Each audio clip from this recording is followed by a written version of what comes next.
السلام علیکم ناظرین ارطغرل غازی کے نام سے ایک ترک ڈرامہ پاکستان ٹیلی ویژن پر اردو زبان میں نشر کیا جا رہا ہے، لیکن اس ساری کہانی کو شروع کرنے سے پہلے میں یہاں ایک بات کلیئر کر دوں، لفظ ارطغرل نہیں بلکہ ارطغرل ہے۔ اردو میں لکھتے ہوئے آئین کی آواز نہیں آئے گی، جبکہ انگلش میں لکھتے ہوئے جی سائلنٹ ہوگا۔ ناظرین ارطغرل کے بارے میں جاننے کے لیے آپ نے بہت سی ویڈیوز دیکھی ہوں گی، لیکن یہ ویڈیو دیکھ کر آپ کے دل سے آواز آئے گی کہ یہ ویڈیو حقائق اور سچ کو بیان کرتی ہے۔ ناظرین اردو زبان میں ڈبنگ سے قبل یہ ڈرامہ پاکستان میں اس حد تک مقبول ہے کہ اس کے مداحوں میں وزیر اعظم پاکستان عمران خان کو بھی گنا جاتا ہے، جو اس میں دکھائی گئی اسلامی تہذیب کی تعریف کر چکے ہیں۔ عثمانی روایات کے مطابق ارطغرل سلطنت عثمانیہ کے بانی عثمان اول کے والد تھے۔ اس کے علاوہ ان کے بارے میں حقائق پر مبنی معلومات نہ ہونے کے برابر ہیں۔ کئی صدیوں تک دنیا کے ایک بڑے حصے پر حکمرانی کرنے والے اس خاندان اور سلطنت کا آغاز تاریخ کے اندھیروں میں گم ہو چکا ہے۔ تاریخ کی کتابوں میں عثمانی روایات کے علاوہ اس دور کی دو ٹھوس نشانیاں، یعنی ایک سکہ اور ایک بازنطینی سلطنت کے مورخ کی ایک تحریر اور عثمان کے ایک خواب کا ذکر ملتا ہے، جس کا ہم آگے چل کر ذکر کریں گے۔ جو بات طے ہے وہ یہ ہے کہ عثمان کا تعلق آج کے ترکی میں اناطولیہ کے علاقے میں آباد ترک خانہ بدوش قبیلے سے تھا، اور اس کی حکومت اناطولیہ کی چھوٹی چھوٹی حکومتوں میں سے ایک تھی جن کی طاقت میں زیادہ فرق نہیں تھا۔ سوال یہ پیدا ہوتا ہے کہ آخر عثمان یا پھر ان کے والد نے ایسا کیا کیا کہ صرف اسی خاندان کا راج قبیلے سے چھوٹی ریاست اور پھر اناطولیہ کی بڑی سلطنت بننے سے 3 براعظموں میں پھیلا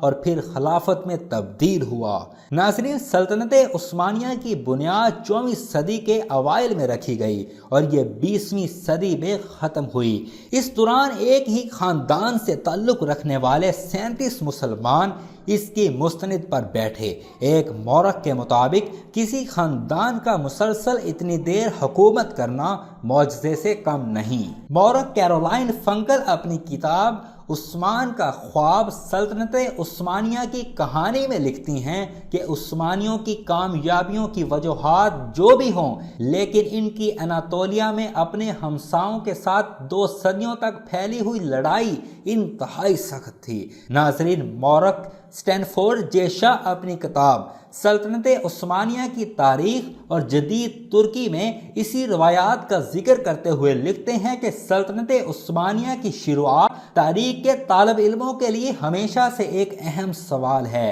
لیکن اس دور کے ذرائع کی کمی اور بعد کے ادوار میں لکھی گئی روایات میں تضاد کی وجہ سے پورے یقین سے کچھ کہنا مشکل ہے۔ انہوں نے اسی مشہور روایت کو بیان کرتے ہوئے لکھا کہ عثمانیوں کا رہنما امجد سلمان شاہ تھا، جو کائی قبیلے کا سردار تھا اور 12ویں صدی کے آخر میں شمالی ایران کے ایک علاقے میں آباد رہا۔ روایت کے مطابق منگول حملوں کے پیش نظر دیگر بہت سے ترک قبائل کی طرح یہ قبیلہ بھی غلامی اور تباہی سے بچنے کے لیے نئے علاقوں کی طرف روانہ ہوا، اور جے شاہ کے مطابق سلمان شاہ شام میں داخل ہوتے ہوئے دریائے فرات میں ڈوب گئے تھے اور اس کے بعد ان کے 2 بیٹے واپس چلے گئے تھے، جبکہ ارطغرل نے مغرب کی طرف اپنا سفر جاری رکھا اور اناطولیہ کے علاقے میں داخل ہو گیا، جہاں سلجوق حکمرانوں نے اس کی مدد کے بدلے انہیں اناطولیہ کے مغربی علاقے میں زمین دے دی۔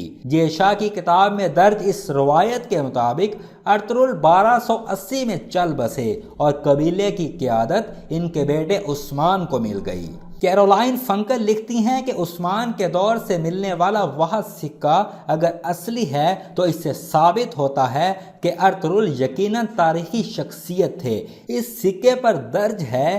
جاری کردہ برائے عثمان والد ارطغرل۔ فنکل مزید لکھتی ہیں کہ عثمان کا اپنے نام پر سکہ جاری کرنا ثابت کرتا ہے کہ وہ اس وقت صرف ایک قبائلی سردار نہیں تھے، بلکہ اناطولیہ میں اپنے آپ کو سلجوق منگول سلطنت کے سائے سے باہر ایک خود مختار امیر سمجھنا شروع ہو گئے تھے۔ فنکل لکھتی ہیں کہ عثمانیوں کا پہلی بار ذکر سن 1300 کے قریب ملتا ہے۔ اس وقت کے ایک بازنطینی مورخ نے لکھا ہے کہ سن 1301 میں بازنطینی فوج کا سامنا عثمان نامی ایک شخص سے ہوا۔ جنگ بافیوس کہلانے والی یہ لڑائی قسطنطنیہ کے قریب لڑی گئی اور اس میں بازنطینی فوج کو بری طرح شکست ہوئی، لیکن عثمانیوں کا بازنطینی سلطنت کی برابری کرنے میں ابھی بہت وقت تھا، اور جب ایسا ہوا تو اس کے ساتھ ایک ہی خاندان کا اچانک گمنامی سے نکل کر اتنا آگے آنے کے بارے میں کئی کہانیوں کو بھی جنم دیتا ہے۔ مورخ لکھتے ہیں کہ عثمانی اس لحاظ سے خوش قسمت تھے کہ ان کا علاقہ قسطنطنیہ کے قریب تھا، جس سے کبھی بھی کامیابی کی صورت میں بڑا انعام یقینی تھا۔ مورخ لیسلی پی پیرس نے اپنی کتاب میں لکھا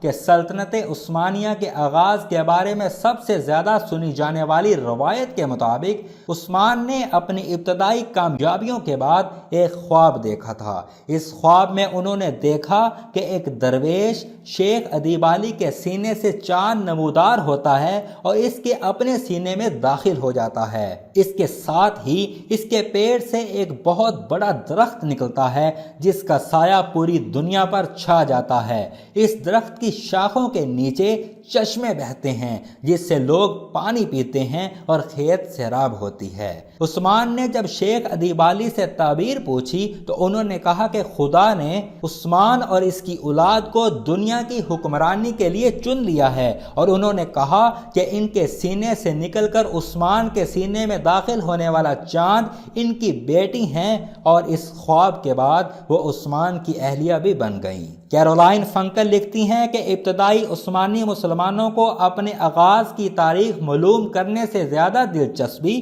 دوسروں پر حکومت کے اپنے حق کو ثابت کرنے میں تھی، اور ان کے نزدیک ان کی سلطنت کا آغاز ایک خواب سے ہوا تھا جو عثمان نے ایک بزرگ درویش کے گھر میں قیام کے دوران دیکھا تھا۔ وہ مزید لکھتی ہیں کہ اس خواب کی کہانی کے حق میں دستاویزی ثبوت بھی تاریخ میں ملتا ہے۔ وہ یہ ہے کہ سلطنت عثمانیہ کے ابتدائی دور کے زمینوں کے کاغذات سے اندازہ ہوتا ہے کہ عثمان کے دور میں ادیب علی نامی بزرگ موجود تھے، اور اس بات کی بھی کچھ شہادت ہے کہ ان کی بیٹی عثمان کی 2 بیویوں میں سے ایک تھی۔ ناظرین، اس کے ساتھ یہ ویڈیو اپنے اختتام کو پہنچتی ہے۔ اگر آپ نے انٹرسٹ شو کیا تو اس ٹاپک پر مزید ویڈیوز بنائی جائیں گی۔ شکریہ۔